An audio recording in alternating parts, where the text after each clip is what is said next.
Minasan, konnichiwa. Welcome back to my channel. Bersama gue host paling jancuk di seantero negara plus 62 RC96 yang akan ngebahas tuntas secara tajam anime, manga, game music, dan segala hal yang berbau Jepang setajam homongane tetangga. Nah, sebelum kita melanjutkan pembahasan, jangan lupa klik tombol subscribe-nya ya guys, karena subscribe itu gratis. Dan jangan lupa lonceng notifikasinya. Dan jika kalian suka dengan video ini, jangan lupa like. Nah, langsung saja kita bahas apa sih wajah baru yang ada di industri anime. Selama ini, sumber material anime berfokus dari Jepang. Biasanya diambil dari manga atau light novel. Namun, seiring waktu, negara-negara sekitar Jepang ikut terpengaruh gaya seni serta alur cerita ala manga. Satu persatu menunjukkan kualitasnya dan naik daun. Sebut saja manhwa populer yang sekarang sudah menjadi anime, Tower of God. Cukup menarik memang ketika tahu kalau ada komik Korea atau manhwa yang diangkat ke dalam anime oleh studio animasi Jepang. Apalagi studionya tidak main-main guys. Ini adalah studio yang memproduksi anime Lupin the Thread, yaitu TMS Entertainment. Nah, manhwa karya Lee Jong Hui ini, atau dikenal sebagai Siu, menceritakan tentang 20 Feet Baam, harafiahnya si malam ke-25, dan upayanya memanjat menara. Menara ini spesial karena dipercaya dapat mengabulkan permintaan bagi siapapun yang bisa sampai ke puncaknya. Serial animasi Tower of God telah tayang pada awal April dan merupakan buah kolaborasi Neverland Webtoon serta Crunchyroll. Studio yang mengerjakan animasi adalah Telecom Animation Film yang pernah juga mengerjakan Fantasy Star Online 2 The Animation tahun 2016 serta Ken Chronicle. Bahasa yang digunakan sih dalam penayangannya adalah bahasa Jepang, dengan nama-nama seiyuu handal seperti Hayami Saori dan Nobuhiko Okamoto. Untuk sinopsis anime Tower of God, bercerita tentang Yoru, seorang pemuda misterius yang ingin mencari Rachel, cewek yang sama-sama misterius. Pesan terakhir Rachel kepada Yoru adalah ia pergi ke sebuah menara atau tower. Tapi ya bukan tower Telkomsel ya guys. Dengan tujuan untuk melihat bintang. Karena Yoru bucin, ia pun menyusul Rachel ke menara itu. Ternyata menara itu sungguh sangat terkenal. Semua orang mencoba mendakinya karena konon bisa memberikan semua yang diinginkan jika berhasil sampai puncak. Tapi untuk sampai puncak akan ada berbagai macam ujian yang harus dilalui. Nah, apakah Yoru bisa melewati semua ujian itu? Akan sangat menarik untuk menggali dunia yang ada dalam Tower of God serta pengaruh mereka pada karakter dan jalan cerita. Untuk pertama-tama, gue mau membahas sedikit tentang karakter Yoru yang sendiri cukup unik.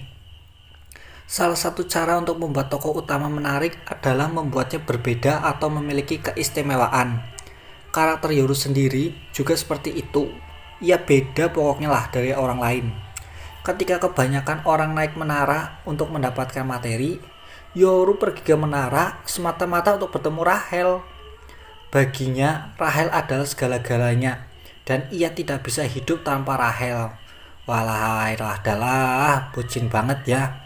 Tapi dari episode sejauh ini, belum jelas sih apakah perasaan Yoru ke Rachel merupakan cinta kepada pasangan atau tidak. Karena Yoru juga dibuat semakin menarik. Dengan latar belakang misterius, ia berasal dari dunia luar menara dan ia disebut sebagai irregular. Untuk dunia Tower of God sendiri, dunia dalam anime ini digambarkan seperti dunia fantasi. Menara yang didaki para karakter bukanlah menara yang sempit dan claustrophobic, melainkan sebuah menara yang berisi sebuah dunia yang luas. Menara ini memiliki sistem pemerintahan. Ada rajanya, tuan putrinya, petugas yang mengurus, dan penghuni-penghuninya. Mungkin ini melambangkan kayak kasta dunia secara universal kali ya. Makhluk yang menghuni menara ini berasal dari bermacam ras. Layaknya dunia fantasi gitulah. Ada yang seperti manusia, kadal, monster, hingga makhluk yang menyerupai balon. Semua makhluk ini cukup menarik perhatian. Nah, ujiannya sendiri mirip ujian Hunter, guys. Untuk mencapai puncak menara, peserta harus melalui ujian. Ujian-ujian ini mengingatkan gue pada ujian Hunter di anime Hunter x Hunter. Ada ujian yang mengharuskan bertarung mati-matian, dan ada juga ujian yang membutuhkan nalar atau keberuntungan. Kadang nih kita diajak tegang, kadang juga diajak mikir oleh ujian yang dialami Yoru. Selain ujiannya, karakter Yoru dan Kun Aguero, ya kononnya si penulis terinspirasi dari pesepak bola terkenal, yaitu Sergio Aguero dari Manchester City, negaranya Argentina, guys. Mengingatkan kembali kita pada karakter Gon dan Killua di Hunter x Hunter. Yoru sangat polos dan punya mata yang tulus seperti Gon, sedangkan Kun yang berambut putih selalu mengandalkan dirinya sendiri dan tidak percaya dengan orang lain seperti Killua. Untuk power system atau jenis kekuatan yang ada di anime ini, nah pastinya kurang afdol lah jika sebuah anime tidak memiliki power system atau jenis kekuatan yang digunakan di dunia fiksinya. Dari episode sejauh ini ada dua jenis kekuatan yang diperkenalkan, yaitu senjata pusaka dan sebuah energi misterius yang disebut Shinsu. Masing-masing senjata di anime ini punya kekuatan unik. Ada yang seperti kantong ajaib, cambuk ajaib, dan sebuah pedang pusaka legendaris. Tentu saja Yoru sebagai tokoh utama mendapatkan pedang pusaka yang legendaris itu. Seluk-beluk hubungan pedang ini dengan seorang putri bernama Jahat menjadi salah satu rahasia yang membuat kita betah nontonnya. Sedangkan tentang Shinsu tidak banyak penjelasan sejauh ini. Shinsu seperti sebuah air yang menyokong dunia anime ini. Yang bisa menggunakan Shinsu adalah orang-orang kuat. Sejauh ini sih ya, Tower of God adalah salah satu anime paling ciamik yang liris tahun ini. Cukup memenuhi ekspektasi karena merupakan adaptasi manhwa terkenal. Kualitas suara benar-benar memanjakan mata banget lah. Impresi pertama saya untuk Tower of God adalah bahwa pewarnaan dalam anime ini pantas diacungi jempol. Webtoon sendiri biasanya sudah penuh warna dalam setiap rilisannya, dan anime Tower of God mempertahankan gaya pewarnaan ala webtoon. Jika ada yang menjadi peningkatan dan source material, tentunya adalah desain karakter yang dibuat lebih bagus, warna yang lebih kontras, dan garis border yang lebih tebal. Juga gaya gambar yang beda. Sebagai anime yang diangkat dari manhwa, Tower of God menggunakan gaya gambar yang beda atau anti-mainstream dari anime-anime kebanyakan. Garis gambarnya agak kasar, seperti digambar dengan pensil. Tapi, ini tidak mengganggu sama sekali lah. Lalu animasinya cukup lentur.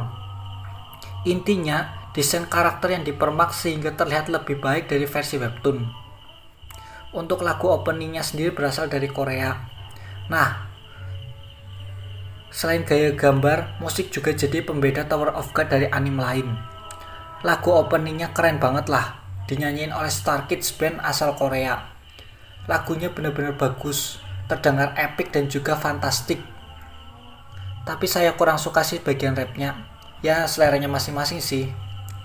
Webtoon sebagai masa depan industri animasi. Bukan hanya Tower of God yang menjadi judul kolaborasi Crunchyroll Neverland Webtoon. Noblesse, salah satu judul webtoon yang populer, juga direncanakan adaptasi serinya. Sebelum itu, Noblesse telah merilis satu episode OVA yang dikerjakan oleh Production ID. Dan kemungkinan studio yang sama akan mengerjakan versi serialnya. Walau masih dibayangi oleh manga yang lebih dulu hadir dan mengembangkan industri, webtoon ada dalam format yang sesuai bagi pengguna gadget dan orang-orang yang lebih menyukai sistem digital. Keunggulan format ini, proses produksinya jauh lebih murah dan memungkinkan untuk membuat seri berwarna yang lebih menarik dalam aspek visual. Di sisi lain, Jepang sedang terbuka terhadap luar negeri dalam merilis judul-judul anime. Berkat kemudahan yang diberikan oleh layanan streaming on demand, memilih satu judul yang sudah populer di luar negeri dan mengangkatnya sebagai adaptasi anime adalah langkah yang tepat untuk mengumpulkan penggemar baru dan memanjakan penggemar lama. Secara pribadi sih, gue melihat hal ini adalah kesempatan agar lebih banyak kreator berbakat dapat dilirik oleh dunia luar, dan agar semakin banyak karya-karya menarik yang bisa dinikmati oleh para penggemar. Nah, sekian